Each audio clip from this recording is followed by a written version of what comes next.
안녕하세요.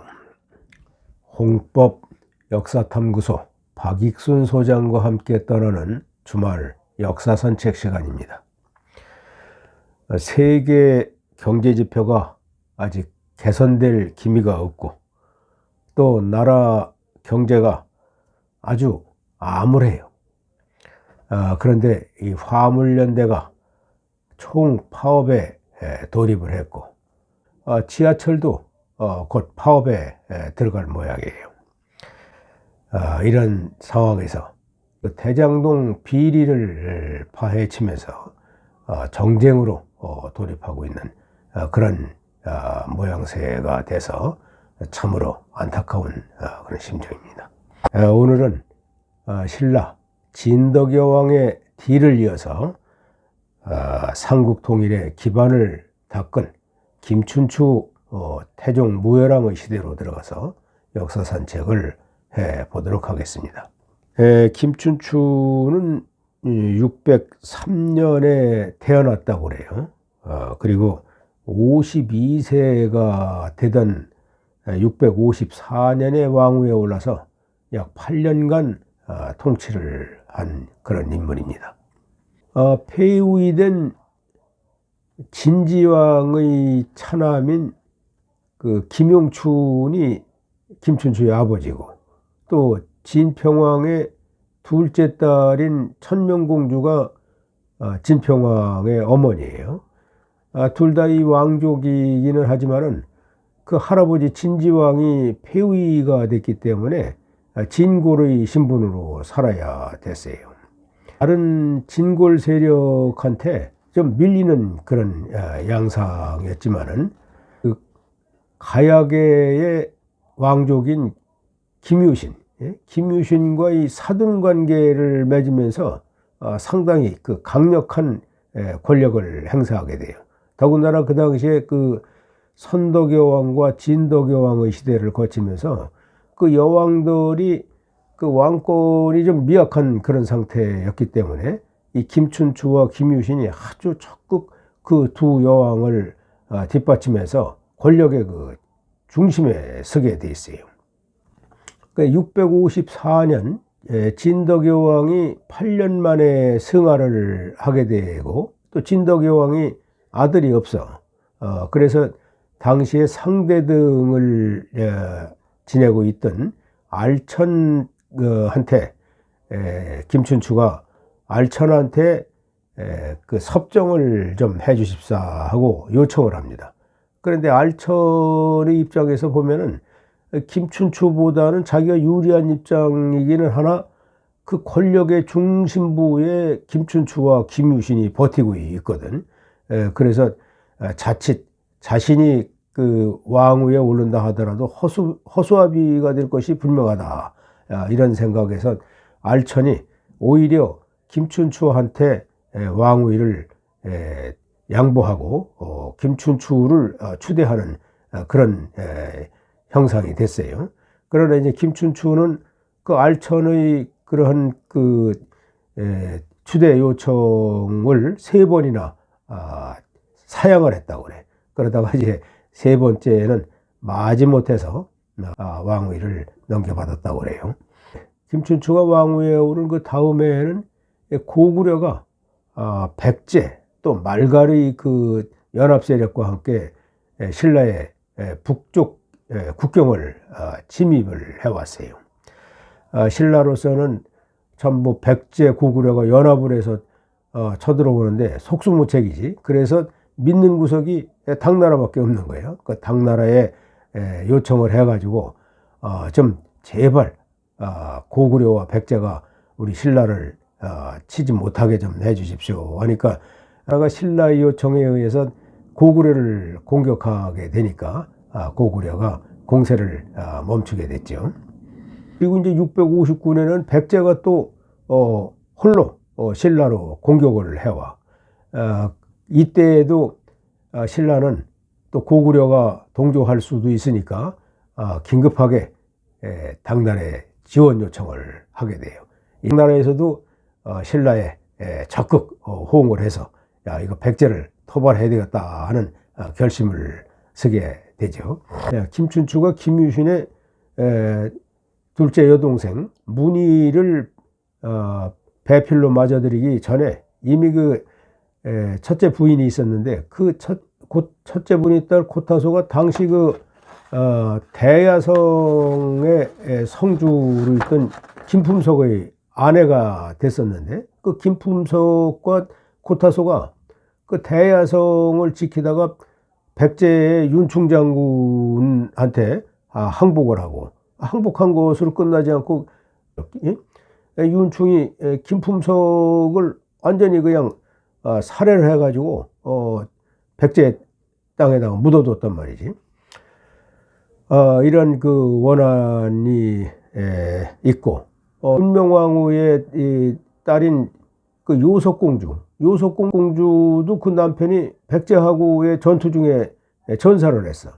그러니까 이 백제하고는 사적으로도 상당한 그 원한 관계에 있었던 사람이고, 이 요석공주는 누군가 하면 그 원효대사하고의 그 원래 이 고승들은 그 혼인을 안 했지만은 신라 때는 그렇지를 않았었던 것 같아. 이 요석공주가 우리가 잘 아는 유명한 그 원효대사하고 혼인을 해서 그 사이에 낳은 아들이 설총이야. 이두를 만든 설총. 그 설총의 어머니가 요석공주예요. 이렇게 요석공주인데, 이 김춘추는 이제 태종무열왕이 돼서도 아들과 그 사위를 중심으로 해서 정치를 해 나갔어요. 그 큰아들 범민을 655년에 태자로 지명을 하고, 또 둘째 아들 김인문은 일찍이 당나라에 인지를 보냈고, 그 다음에 셋째 아들 셋째 아들 그 문왕은 집사성의 충시로 임명을 했어. 그리고 이제 김유신의 동생 문희를 이제 왕비로 책봉을 했는데, 김유신과의 그 결속을 더욱 공고히 하기 위해, 김유신과의 그 결속을 더욱 공고히 하기 위해서 그 말년에는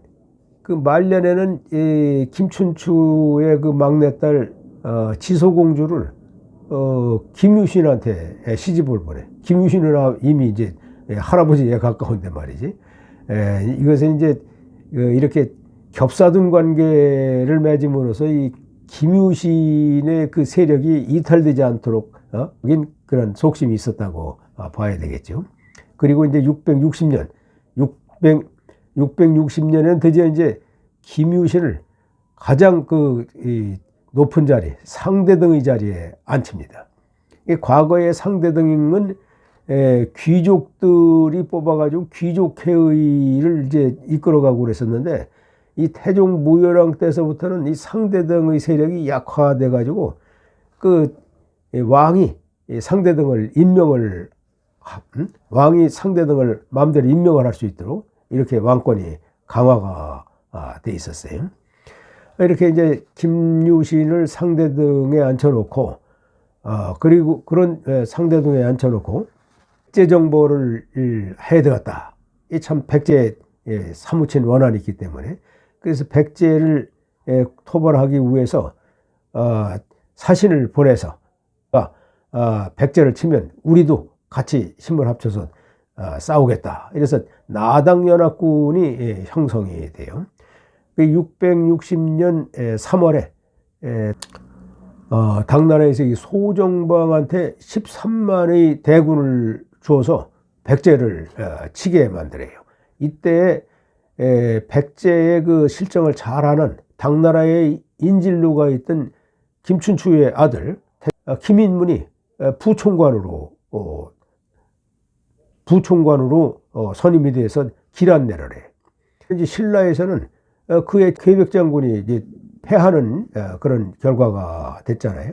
그래서 계백이 황산벌에서 무너지니까 그 계백이 황산벌에서 무너지고 그 당군은 기벌포, 지금 장항 쪽으로 상륙을 하게 돼. 그래서 두 세력이 맞붙어 가지고 결국은 7월 달에 결국 7월 13일에 그 사비성이 함나게 돼요. 의자왕은 도망을 가서 웅진으로 도망을 갔지만은 웅진성에서도 역시 지키질 못하고 항복을 하게 되죠. 그 의자왕이 항복을 함에 따라서 소정방은 의자왕과 그 왕족 신하들을 포로로 삼아서 당으로 돌아가고, 그 장수 유인원을 백제 땅에 남겨두고 거기에 웅진 도독부를 설치를 해서 백제 땅을 다스리도록 그렇게 했어요. 웅진뿐이 아니라 5개의 도독부를 만들었다고 그래요, 당시에. 그랑은 이렇게 당나라의 힘을 빌려가지고 힘으로 백제를 정벌을 했지만은 또 유화 정책을 또 폈어. 그 항복한 백제 관리들에게는 그 능력에 맞게 신라에서 새로 관직을 부여해서 그 백제에 항복한 백성들 또 관료들을 신라에서 적극적으로 받아들여서 포용하는 그런 정책을 펴나갔어요. 백제가 이렇게 멸망을 한 후에도 그 다음에 고구려에서 내음신이라고 하는 장수가 신라의 술천성, 여주 지방이지. 그리고 이제 북한산을 침공을 했지만은 무난히 무찔렀고, 백제에서는 이 부흥운동이 막 활발하게 진행이 됐었는데, 이 백제 부흥운동 역시 무난히 토벌을 했어요. 그러다가 이제 661년 그해 6월에 59세를 일기로 무열왕이 사망을 하게 되고, 그 아들 범민이 왕위에 올라서 이제 30대 문무왕이 되죠. 이 문무왕은 이제 태종 무열왕의 뒤를 이어서 고구려까지 멸망을 시키고, 또 삼국 통일 이후에도 이 당나라가 계속 백제와 고구려의 옛 땅에 도독부를 설치해 가지고 도독부와 도호부를 설치해서 신라를 지배하려고 하던 그런 야욕을 가지고 있었지만은 문무왕이 아주 10년간 끈질기게 당나라하고 싸워서 삼국을 통일하는 삼국 통일을 완수하게 되죠. 지금까지 태종 무열왕의 시대에 들어가서 역사 산책을 해봤는데, 그 뒤를 이어서 삼국 통일을 완수한 그 문무왕의 시대는 또 다음 주에 역사 산책을 하기로 하고, 오늘은 여기서 마치도록 하겠습니다.